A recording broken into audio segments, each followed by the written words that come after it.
جو ہے عربی زبان میں آتا ہے آزمانا. خلق الموت والحیات لیبلوکم ایکم احسن عملا. یہی معنی ابتلا کے بھی. ابتلا یبتلی آزمانا. ابلا یبلی جو آتا ہے باب افعال سے, اس میں آتا ہے کسی کو کسی تکلیف میں ڈال کر اس کو نکھارنا, کہ اس کا جوہر نکھر جائے, اس کے اندر جو خیر ہے وہ اور چمک جائے, لوگوں کو بھی معلوم ہو جائے کہ یہ شخص اس مقام کا اہل ہے, اس کے اندر یہ صلاحیت ہے, اس میں یہ قوت موجود ہے. تو یہ گویا کہ اہل ایمان کی صلاحیتوں کو نکھارنے کے لیے اور ان کے درجات کی ترقی کے لیے بھی اللہ تعالیٰ دنیا کے اندر یہ مصیبتیں اور امتحانات جو ہیں آزمائش کے حوالے سے افراد پر بھی اجتماعی طور پر بھی لاتا ہے. اور ایک اس کا اور بھی ہے, اہل ایمان پر اس طرح کے ابتلا و آزمائش کی ایک نوعیت اور بھی ہے, اور وہ یہ ہے کہ جو بھی آپ سے غیر ارادی طور پر یا یہ کہ آپ نے کوئی گناہ ارادی طور پر بھی کر لیا, اللہ تعالیٰ اس کی سزا اسی دنیا میں دے کر آخرت کی سزا سے محفوظ کر دے. گویا کہ اس سے بڑا خیر کیا ہوگا. یہاں کی سزا کیا ہے, جھیل لی آپ نے, بخار آ گیا, ٹانگ ٹوٹ گئی, چلیے 3 مہینے آپ بستر پر پڑے رہے نا, اور کیا ہوا, کچھ نہیں. لیکن یہ کیا آخرت کی سزا ملتی ہے, بہت عظیم. لہذا کفارہ بناتا ہے اللہ تعالیٰ گناہ, جو بھی گناہ ہو گئے ہیں, غلطیاں ہو گئی ہیں, ان کا کفارہ اللہ تعالیٰ بندہ مومن کے لیے. حضور کی ایک حدیث ہے, اس کا متن مجھے اس وقت یاد نہیں ہے, کہ مومن کا معاملہ عجیب ہے. اسے کوئی تکلیف پہنچتی ہے, صبر کرتا ہے, اس کے گناہوں کا کفارہ بن جاتا ہے, اور اگر کوئی خوبی ملتی ہے اس پر اللہ تعالیٰ کا شکر ادا کرتا ہے, اس کے درجات بلند ہو جاتے ہیں. تو یہ معاملہ جو ہے اللہ تعالیٰ کی طرف سے بندہ مومن کے حق میں خیر, کہ در حقیقت اس کے ان گناہوں کی پاداش کہ جو اس نے یہاں کر لیے ہیں, یہی دنیا میں دے کر دھو دیا جائے, پاک کر دیا جائے. جیسے آپ کو معلوم ہے دھوبی جو ہے کپڑے کو بھٹی میں چڑھاتا ہے, گرم پانی میں ڈالتا ہے, نہیں ڈالتا, تاکہ اس کا میل نکلے, اس کے آگے پٹکتا بھی ہے ذرا اس کو, تاکہ وہ میل اچھی طرح چھٹ جائے اس سے. اسی طرح اگر دنیا میں ہمارے میل چھٹ جائیں, دنیا میں اگر ہمارے گناہ دھل جائیں, تو یہ بڑے نفع کا سودا ہے, بڑے نفع کا سودا ہے, بڑے نفع کا سودا ہے. اس اعتبار سے آپ غور کیجئے کہ اگر یہ حقائق ہمارے سامنے رہے تو کیا کوئی تکلیف دنیا کی ہمیں بھاری محسوس ہوگی.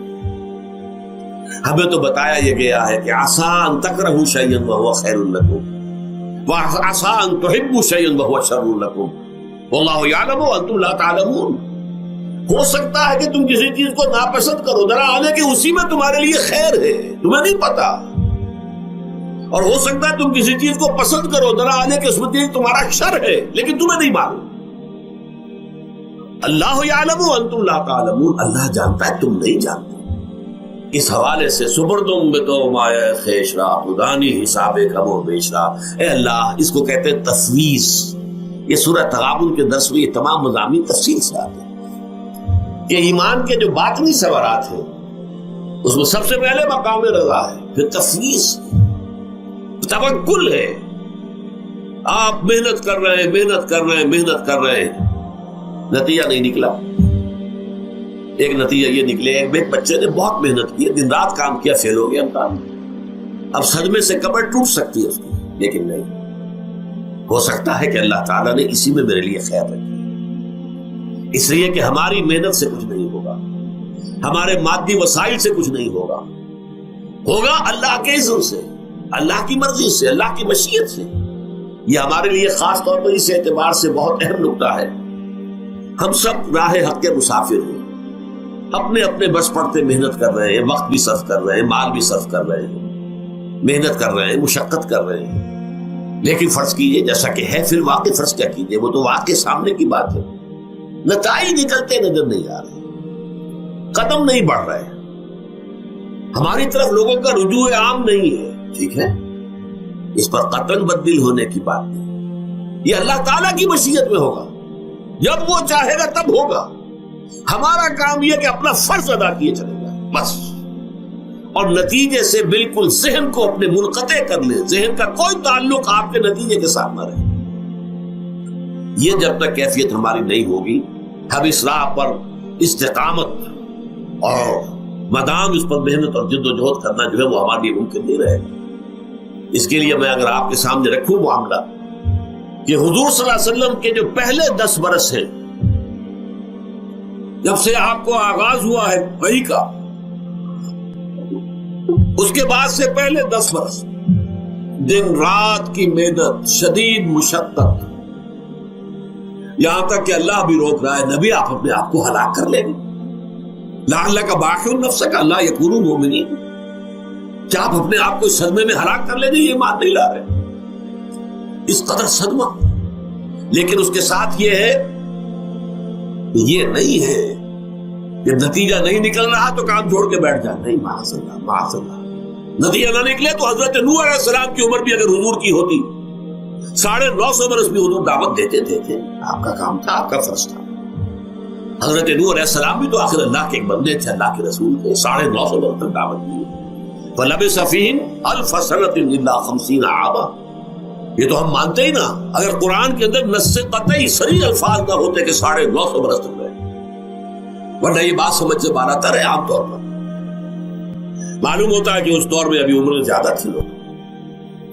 بہرحال جو میں نے عرض کیا تھا کہ دکھ جس سے انسان متاثر ہوتا ہے اس کی ایک قسم وہ ہے کہ جو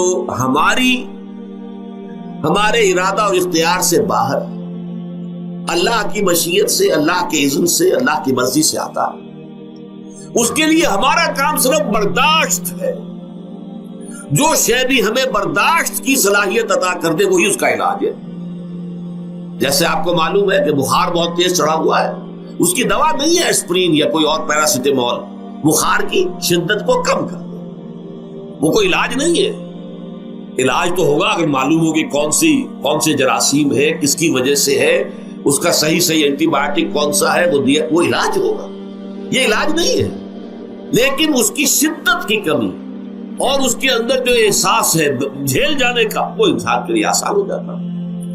یہی مضمون آیا ہے سورہ حدید میں بھی، ما اصاب من مصیبت فی الارض ولا فی انفسکم، یہاں کھول دیا اس مضمون کو۔ میں نے عرض کیا تھا نا کہ یہ آفت سماوی بڑے پیمانے پر بھی ہو سکتی ہے، زمین میں یعنی زلزلہ آ گیا، فلڈ آ گیا، طوفان آ گیا، ولا فی انفسکم، خاص تمہاری جان میں، تمہیں بخار ہو گیا، تمہیں ٹی بی لگ گئی، تمہیں کوئی اور بیماری آ گئی، تمہیں کینسر ہو گیا، معاذ اللہ معاذ اللہ، ہوتا ہے، آخر ہوتا ہے، دنیا میں انسانی زندگی کے ساتھ یہ ساری چیزیں لگی ہوئی ہیں۔ لیکن یہ چیزیں ما اصاب من مصیبت فی الارض ولا فی انفسکم، نہیں پڑتی تم پر کوئی پڑنے والی کوئی مصیبت، کوئی تکلیف، نہ پوری زمین میں بڑے پیمانے پر، نہ تمہاری جانوں میں انفرادی سطح پر، الا فی کتاب من قبل ان نبرأھا، مگر یہ کہ وہ تو ایک کتاب میں، کتاب اللہ کے علم کی کتاب، ام الکتاب، اس میں پہلے سے درج موجود ہے۔ یہ الٹ اپ نہیں ہو گیا، یہ اچانک نہیں ہو گیا۔ آپ اچانک سمجھتے ہیں کہ صاحب میں تو جا رہا تھا، اچانک ٹرک نے آ کے مجھے دھکا مار دیا۔ اچانک کوئی شے یہاں نہیں ہوتی، اس کائنات میں پتہ تک نہیں ہلتا جب تک کہ اس نے رب نہ ہو۔ اچانک کا کیا سوال؟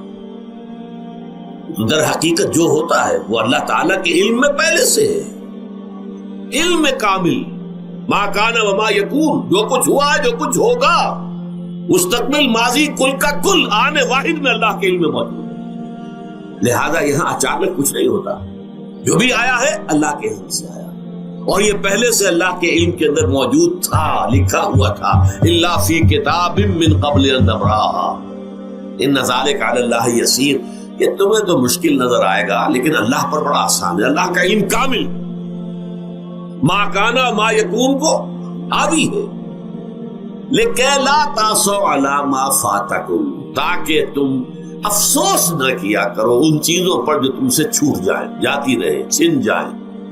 کوئی موقع تھا ہاتھ سے نکل گیا، کوئی دولت تھی اس پر ڈاکہ پڑ گیا، کوئی اور مصیبت ہے وہ آ گئی، کوئی عزیز فوت ہو گیا، اکلوتا بیٹا تھا فوت ہو گیا، وغیرہ وغیرہ۔ ما فاتکم، فات سے ہی فوتیدگی ہے نا، جو شے بھی نکل جائے، چلی جائے، ہاتھ سے جاتی رہے، چاہے وہ کوئی آپ کا عزیز تھا جو فوت ہو گیا تو آپ کے ہاتھ سے نکل گیا، یا کوئی مال تھا جو آپ کے قبضے سے نکل گیا، ڈاکہ پڑ گیا، چوری ہو گئی، نقصان ہو گیا کاروبار میں بہت بڑا، اس پر افسوس نہ کیا کرو۔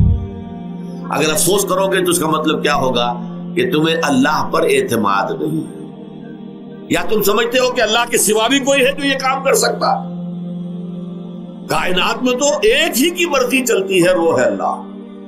لہذا اگرچہ وہ کسی کے ذریعے سے تکلیف آپ کو پہنچی ہے، کسی نے آپ کو پتھر مارا ہے، وہ پتھر ہو سکتا ہے آپ کو نہ لگتا، لگ گیا ہے تو اللہ کے فیصلے سے لگا ہے، اس کا باپ بھی نہیں پتھر مار سکتا آپ کو اگر اللہ کا اذن نہ ہو. لہذا آپ پتھر مارنے والے کو بھی مجرم سمجھیے، ٹھیک ہے، اس سے بھی قصاص لینے کا آپ کو حق ہے، لیکن یہ جان لیجئے کہ جو آیا ہے پتھر وہ اذن رب سے آیا. اب ظاہر بات ہے کہ اگر یہ کیفیت ہوگی تو غصہ اتنا نہیں ہوگا اس شخص پر کہ جس نے یہ کام کیا ہے، بلکہ ہو سکتا ہے آدمی مسکرا کے رہ جائے. جیسے کہ وہ میں واقعہ سناتا رہا ہوں اپنے دروس میں کہ ایک درویش میرے ساتھ بھی جا رہا تھا، جو رب کرے سو ہو، جو رب کرے سو ہو، جو رب کرے سو ہو. کسی شخص نے پتھر اٹھا کر دے مارا، اس کے سر پہ لگ گیا، کہ اس نے پیچھے پلٹ کر دیکھا کس نے مارا. اس نے کہا مجھے کیا دیکھتے ہو، جو رب کرے سو ہو، یہ تو رب کے مارے سے. اس نے کہا مجھے تو یہ پتھر رب کے مارے ہی لگا ہے، لیکن میں دیکھ یہ رہا تھا بیچ میں کس کا منہ کالا ہو گیا، اپنے لیے کس نے ایک گناہ کما لیا، اپنے لیے کس نے ایک مصیبت جو ہے وہ مول لے لی، وہ بیچ میں تم آ گئے ہو. پتھر اللہ کی طرف سے آیا ہے، لیکن اس کا عذاب، اس کا وبال تم پر آتا ہے. رب رب کر دے بڈھے ہو گئے اتے ملا پنڈت سارے، رب دا کھوج خورا نہ لبا اتے نہ کیتے بئی